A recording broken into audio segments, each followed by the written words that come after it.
In another battleground state, Wisconsin, the Senate and governor's races are in the spotlight. And while younger Americans traditionally show up to the polls at lower rates than older generations, one recent study suggests young voters could play a decisive role in the state's elections this November. Judy Woodruff recently sat down with a group of high school and college students in Wisconsin who'll be voting for the first time. Thank you so much for joining us for this conversation. We really appreciate it.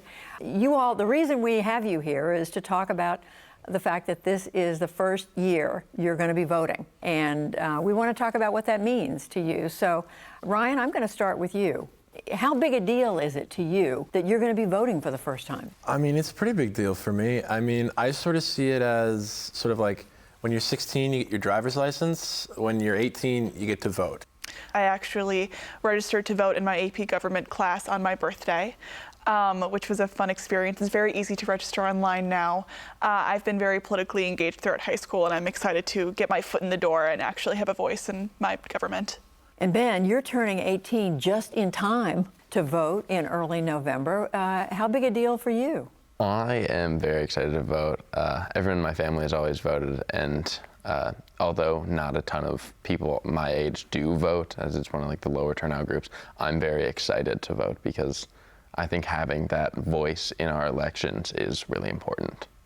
What is it that you care about a lot this year that is driving you especially to want to vote in 2022? I do see the candidates, but I see pro-choice and pro-life. Personally, I am extremely pro-choice. I've always grown up with the belief that women should be able to have bodily autonomy in our government. I agree with the pro-choice movement. I think women have been stripped of their bodily autonomy, specifically in this state, and I think that it disproportionately affects women of color and women from more low-income communities, and the disproportionate effect that has on their access to health care, their access to reproductive justice, their right to be a mother or to choose not to be, is frustrating to witness as somebody who can be subjected to these laws. So that for me is very top of mind. For me, it's our economy. I mean, I see it on the decline. Everything's getting more expensive. Our gas is more expensive. It's such a up and down. You don't know what's going to happen with it. And for me, it's scary. It's especially scary because with everything going on the rise, I have celiac disease. I already spend an arm and a leg for my food. It's going to end up hurting people whenever they can't afford the food they need to feed their families. As the son of two teachers, education is a very big issue for me. I think that everyone should have access to quality education, whether that be, good schools, good public education, or access to college and less college debt. I think my biggest issue is voting, really in terms of the amount of people that can't vote under our current system. We have a lot of laws in Wisconsin, especially voter ID laws, that make it very hard for people to vote. Another big thing on my mind is healthcare. Seeing Ron Johnson vote against the access to insulin was hugely disappointing to me as a diabetic. Seeing that while it does not directly affect me, there's many people in my situation where that bill would have hugely helped them, and people are going to die when people make decisions like that. Let's talk about the person in office right now, President Biden. How do you think he's doing? I think that with any president, there will almost always be the argument that they are not doing enough. And I think that I can say that about Biden right now. The new decision to pardon thousands of people on low-level federal marijuana charges is a great decision. I think with his decision to help with student debt, though he campaigned on bigger promises, I think that at least he fulfilled it somewhat. And I think you can always ask for more, but I will say that I am relatively pleased with how he's doing so far. I believe that he's not delivering on campaign promises that he made, such as protecting our right to choose. I would like to see him do a bit more to serve the general American people. Is there one thing you'd like to see him do that he's not doing? I would like to doing? see him codify Roe, or make more of a effort to. I know that he can't actually write a law to do so. He can't. I would like to see him protect that right. I would like to see him ask the Senate and ask the House of Representatives to protect that right. I want to see him fight tooth and nail for that right, but I haven't seen that so far. Soren, what about you? What is your sense of how President Biden's doing? I quite don't like President Biden. Certainly wouldn't have been my first choice, nor would have Donald Trump been my first choice for this election, or for the previous election. I think he's doing well enough for now, but I don't think he is doing enough. What do you think he should be doing that he's not doing? Well, for one, I think his Afghanistan pullout was a disaster. He left so many people. It was petrifying. He's not doing enough on the border. We have almost hundreds of thousands of people getting in, and it's scary knowing, because you don't know who those people are. There's so much more that he could be doing that he's not. And I don't know if he's made effort to try or not. Amaya, what is your sense of how President Biden's doing? I think if I had voted in the 2020 presidential election, I would have voted for Biden. I think he is not living up to the promises he made, but I don't know of any president that has. So I don't think that that's a fair standard to hold him at. I think as a firsthand recipient of what the student loan forgiveness was, my mom fought for the United States Army for 4 years, was a recipient of the GI Bill, got an associate's in nursing, and still had loans. So for her loans to be completely forgiven means an incredible amount. While I would like for Biden to have done more, we live in such a polarized country right now that despite his efforts to get things done, it's just so hard right now to get anything through. Which is like, obviously, I'd like, marijuana to be legalized. I'd like to live in a country where Roe is codified, where abortions are available. I'd love to live in a country where where I don't have to worry about student loan debt. But it's just hard to get through all of that right now in how the state of America is today. A couple of you have mentioned or alluded to former President Trump. Amaya, what's your take on the former president?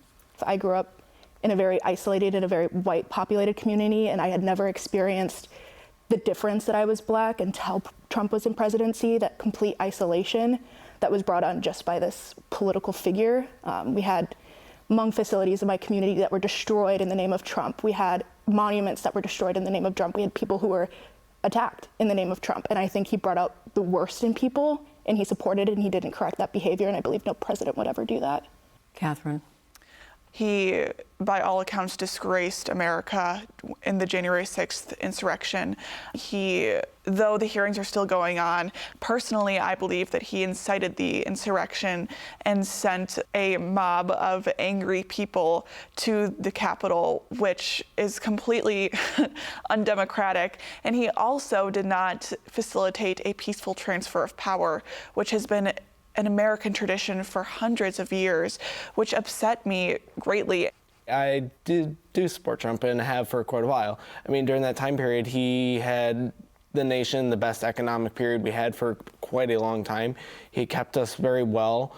Unfortunately, he did have his wrongdoings and has been a nasty person and has almost always been, but he also was the person politically wise. He ran America as a business, in my opinion. He ran it as though that's what it was. And so running it like a business, him being a businessman, allowed us to have financial gain, allowed us to prosper in those times until COVID had hit, in which kind of tanked the entire world economy. Would you like to see him serve in office again? Most likely not. Why not? For the sole reason of just, it comes down to the rioting. It comes down to him being a nasty person. And I think the first 4 years is good, but I don't think another 4 years would be great. I will agree on Soren that the one thing, good thing I think Donald Trump ever did was with the economy. That is the only good thing I will say about him. I believe in this country we shouldn't have the massive division we have between Republican and Democrat, because working together is how we fix things. And Donald Trump basically drove a gigantic wedge between people. He was such a polarizing figure that from 2016 onwards, the country would never get anything done. As you all know, the percentage of people who vote of your generation, the youngest generation, vote less frequently. A smaller percentage of you vote than the older folks do in the country. But I really do want to understand how you see the politicians listening or not listening to your generation right now. I do think that there's been efforts. I know several of candidates throughout the past 2 years have been to campuses, have literally been outreached. They sit and they listen. But once they're elected into office, that stops, and that communication line is you're emailing a staffer or you're emailing a secretary, and the odds that it actually gets to that person is so slim to none that the reality that they're actually listening to the complaints of their own constituents is very, like, I have no faith that they are listening to those. And so it's hard to say when I don't even know if they're hearing the issues that are happening in their communities. I feel like if we had more young voters and more people that voted as soon as 18 or as soon as they possibly could, I feel like we would have more politicians listening to our opinions, listening to what we want. I think that what politicians need to understand is that if you start politically engaging kids when they're 18 to 21, when they're just starting to get their foot in the door in politics, you're more likely to have an engaged audience or an engaged constituency as we grow up. And I think that that's a fact that's overlooked most often. A lot of these politicians are just so much older than us. The problems that I see are going to be very different, because for our 80-year-old and 60-year-old Senate members, climate change means 3 or 4 degrees, and then they aren't going to be around much longer. Mm-hmm. But for me, climate change means I might see the world crumble. These politicians are so much older than us. They've been in these offices for so long that they don't need to listen to us. They've kind of got their election secured almost, that they just kind of keep coming back in and they don't have to engage anymore. Well, there's so much more I'd love to ask you, but it's been such a wonderful conversation. I so appreciate every one of you sharing your thoughts. Thank you very, very much. And tomorrow night, Judy will have a report on the Senate race in Wisconsin between incumbent Republican Ron Johnson and Democrat Mandela Barnes, one of the critical contests that will determine control of that legislative body.